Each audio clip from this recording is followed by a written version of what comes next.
Big breaking, ঢাকায় কি হতে যাচ্ছে 5 আগস্টে? সমাবেশ ও গণমিছিলের ঘোষণা দিল ইসলামী আন্দোলনও।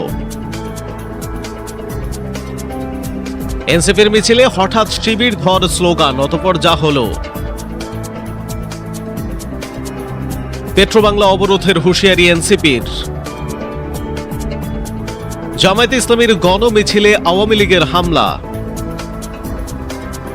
জুলাইয়ের সঙ্গে গাদ্দারি করলে বাংলাদেশ কাউকে ছাড় দেবে না বলেছেন ভিপি সাদিক কায়েম। বিস্তারিত জানতে ভিডিওটিতে লাইক দিয়ে না টেনে শেষ পর্যন্ত দেখুন। জুলাই গণঅভ্যুত্থান দিবস উপলক্ষে আগামী 5 আগস্ট রাজধানী ঢাকার পল্টন মোড়ে সমাবেশ ও গণমিছিল করবে ইসলামী আন্দোলন বাংলাদেশ। কর্মসূচিতে নেতৃত্ব দেবেন দলের আমির চরমনাই পীর মুফতি সৈয়দ মোহাম্মদ রেজাউল করিম।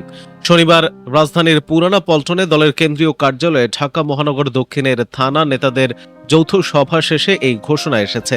সভায় সভাপতির বক্তব্যে ইসলামী আন্দোলন বাংলাদেশের সহকারী মহাসচিব ও ঢাকা মহানগর দক্ষিণের সভাপতি শেখ ফজলুল করিম মারুফ বলেন, 2024 সালের জুলাই গণঅভ্যুত্থানে রাজনৈতিক নেতৃত্ব হিসেবে একমাত্র চরমনাই পীর সরাসরি মাঠে ছিলেন। তিনি দলের অস্তিত্বকে বাজি রেখে আন্দোলনে অংশ নিয়েছিলেন। তিনি বলেন, আগামী 5 আগস্ট জুলাইয়ের অবিনশ্বর শক্তির পুনঃপ্রদর্শন করা হবে। জুলাইয়ের প্রত্যাশা অনুযায়ী সংস্কার বাস্তবায়নের দাবিতে সেদিন ঢাকার রাজপথ জনতার স্লোগানে মুখরিত হবে। যৌথ সভায় নেওয়া সিদ্ধান্ত অনুযায়ী 5 আগস্ট বুধবার বেলা 11টায় পল্টন মোড়ে সমাবেশ শুরু হবে। জোহরের নামাজের আগে গণমিছিল অনুষ্ঠিত হবে। অন্যদিকে এনসিপির মিছিলে হঠাৎ শিবির ধর বলে স্লোগান, অতঃপর যা ঘটল। জাতীয় নাগরিক পার্টি এনসিপি গাইবান্ধার সুন্দরগঞ্জ উপজেলা শাখার একটি বিক্ষোভ মিছিলে ধর ধর শিবির ধর স্লোগান দেওয়ার ভিডিও সামাজিক যোগাযোগ মাধ্যম ফেসবুকে ছড়িয়ে পড়েছে। শুক্রবার সন্ধ্যার পর থেকে 28 সেকেন্ডের ভিডিওটি ছড়িয়ে পড়ে। ভিডিওতে শোনা যায়, আমার ভাইয়ের ওপর হামলা কেন, ইনকিলাব ইনকিলাব, জিন্দাবাদ জিন্দাবাদ, অ্যাকশন অ্যাকশন, ডাইরেক্ট অ্যাকশন, ধর ধর শিবির ধর, এনসিপির অ্যাকশন ডাইরেক্ট অ্যাকশন, এমন বিভিন্ন স্লোগান। এ বিষয়ে শনিবার সকালে এনসিপির সুন্দরগঞ্জ পৌর শাখার আহ্বায়ক আরিফুল ইসলাম গণমাধ্যমকে বলেন, মিছিলের মধ্যে শিবির ধর বলে যে স্লোগান দিয়েছে সে এনসিপির কেউ নয়। এজন্য আমরা এনসিপির সুন্দরগঞ্জ উপজেলা শাখার ফেসবুক পেজে বিবৃতি দিয়েছি। এনসিপির সুন্দরগঞ্জ উপজেলা শাখার ফেসবুক পেজে দেওয়া এক বিবৃতিতে বলা হয়, মিছিলে একটি অনাকাঙ্ক্ষিত ঘটনা ঘটে।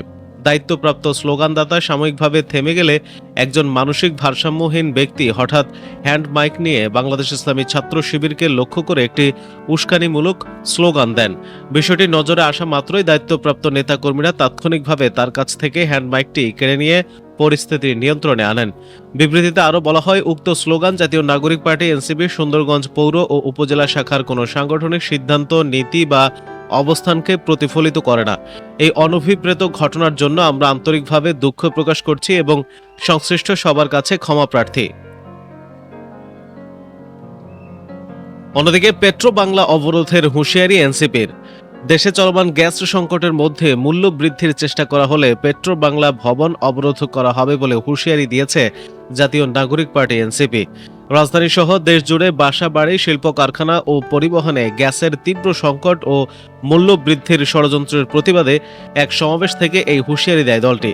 এদিন বিকালে রাজধানীর কারওয়ান বাজার মোড়ে সার্ক ফোয়ারায় সমাবেশটির আয়োজন করে এনসিপির ঢাকা মহানগর উত্তর শাখা। পরে সেখান থেকে প্রতীকী মার্চ করে পেট্রোবাংলা ভবনের সামনে যায় তারা।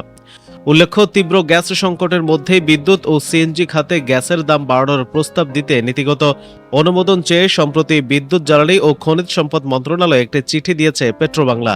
এতে বিদ্যুৎ উৎপাদন খাতে 67% ও পরিবহন ব্যবহৃত সিএনজিতে 51% মূল্য বৃদ্ধির প্রস্তাব করা হয়েছে। এছাড়া 6টি গ্যাস বিতরণ সংস্থার বিতরণ চার্জ বাড়ানোর কথাও বলা হয়েছে। জ্বালানি বিভাগের অনুমোদন পেলে বাংলাদেশ এনার্জি রেগুলেটরি কমিশনের কাছে দাম বাড়ানোর আবেদন করবে তারা। এরপর গণশুনানি করে সিদ্ধান্ত দেবে বিইআরসি। সার্ক ফোয়ারায় সমাবেশে সমাপনী বক্তব্য দেন এনসিপির ঢাকা মহানগর উত্তরের আহ্বায়ক ও কেন্দ্রীয় জ্যেষ্ঠ যুগ্ম আহ্বায়ক আরিফুল ইসলাম আদিব। তিনি বলেন, জ্বালানি সরবরাহ ও জনবান্ধব কর্মসূচি নেওয়ার কথা থাকলেও পেট্রোবাংলা ও তিতাসের মতো সংস্থাগুলো লুটপাটের সংস্থায় পরিণত হয়েছে। পেট্রোবাংলায় নিয়োগ ও পদোন্নতিতে 20 থেকে 50 কোটি টাকার বাণিজ্য হয়ে থাকে। এর ভাগ মন্ত্রী থেকে সরকারের সর্বোচ্চ পর্যায় পর্যন্ত যায়। পেট্রোবাংলার পক্ষ থেকে জ্বালানি বিভাগে গ্যাসের দাম বাড়ানোর যে প্রস্তাব দিয়েছে সেই পায়তারা যদি বাস্তবায়নের চেষ্টা করা হয় তাহলে ঢাকাবাসীকে নিয়ে পেট্রোবাংলা ভবন অবরোধ করা হবে বলে হুঁশিয়ারি দিয়েছেন আরিফুল ইসলাম। তিনি বলেন, গ্যাসের সংকটের কারণে আমাদের বোনেরা রান্না করতে পারছেন না। এর প্রতিবাদে আমরা খালি বাসন ও পাতিল নিয়ে এসেছি। এগুলো নিয়ে আমরা পেট্রোবাংলা অভিমুখে মার্চ করছি। দ্রুত গ্যাস সংকটের সমাধান না হলে বৃহত্তর আন্দোলন করে জ্বালানি মন্ত্রী সহ সংশ্লিষ্ট ব্যক্তিদের পদত্যাগে বাধ্য করা হবে। অন্যদিকে নিকলিতে জামায়াত ইসলামীর গণমিছিলে আওয়ামী লীগের হামলা। গণভোটের জনরায় মেনে নেওয়া, জুলাই সনদ বাস্তবায়ন ও গণহত্যার বিচারের দাবিতে কেন্দ্রীয় কর্মসূচির অংশ হিসেবে বাংলাদেশ জামায়াত ইসলামী কিশোরগঞ্জের নিকলি উপজেলা শাখার উদ্যোগে আয়োজিত গণমিছিলে স্থানীয় আওয়ামী লীগ মিছিলের শেষ দিকে উপজেলা স্বাস্থ্য কমপ্লেক্সের নিকট আক্রমণ করে। এতে জামায়াত ইসলামীর বেশ কয়েকজন কর্মী আহত হন। শনিবার বেলা 11টায় নিকলি উপজেলা আমির আবুল হোসেন ও উপজেলা সেক্রেটারি মাওলানা রফিকুল ইসলামের নেতৃত্বে অনুষ্ঠিত বিক্ষোভ সমাবেশ ও গণমিছিলে এই হামলা হয়। জানা গেছে, নিকলি নতুন বাজার বাসস্ট্যান্ড থেকে একটি শান্তিপূর্ণ মিছিল বের হয়। মিছিলটি নিকলি সদরের বিভিন্ন সড়ক প্রদক্ষিণ করে হাসপাতালের সামনে এলে ছাত্রলীগের চিহ্নিত সন্ত্রাসী সজনের নেতৃত্বে ছাত্রলীগ ও যুবলীগের 20 থেকে 25 জন সন্ত্রাসী কর্মী মিছিলে আক্রমণ করে। তারা মিছিলে ইটপাটকেল নিক্ষেপ করে, এতে জামাতের কয়েকজন কর্মী আহত হন। পরবর্তীতে মিছিলে অংশগ্রহণকারী জামাত কর্মী ও মিছিলের পেছনে প্রোটেকশনে থাকা পুলিশের ধাওয়া খেয়ে আক্রমণকারীরা পালিয়ে যায়। এদিকে জুলাইয়ের সঙ্গে গাদ্দারি করলে বাংলাদেশ কাউকে ছাড় দেবে না বলে হুঁশিয়ারি দিয়েছেন ভিপি সাদিক কায়েম। ডাকসুর ভিপি সাদিক কায়েম বলেছেন, জুলাই আন্দোলনের চেতনা, আত্মত্যাগ ও গণ আকাঙ্ক্ষার সঙ্গে কোনো ধরনের বিশ্বাসঘাতকতা করলে দেশের জনগণ তা মেনে নেবে না। জুলাইয়ের সঙ্গে গাদ্দারি করলে বাংলাদেশ কাউকে ছাড় দেবে না।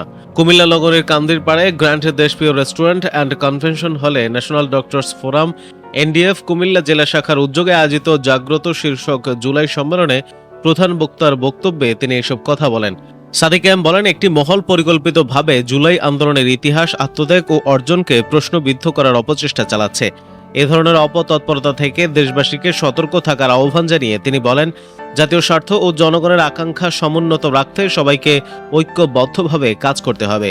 তিনি আরো বলেন, জুলাই আন্দোলনের শহীদদের আত্মত্যাগ এবং আহতদের অবদান জাতি চিরদিন শ্রদ্ধার সঙ্গে স্মরণ করবে।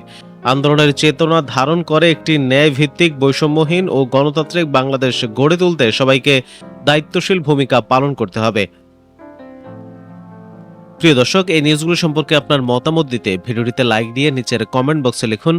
প্রতিদিনের খবরাখবর সবার আগে পেতে নতুন বাংলাদেশ চ্যানেলটি সাবস্ক্রাইব করে পাশে থাকা বেল আইকনটি প্রেস করে রাখুন। ধন্যবাদ সবাইকে।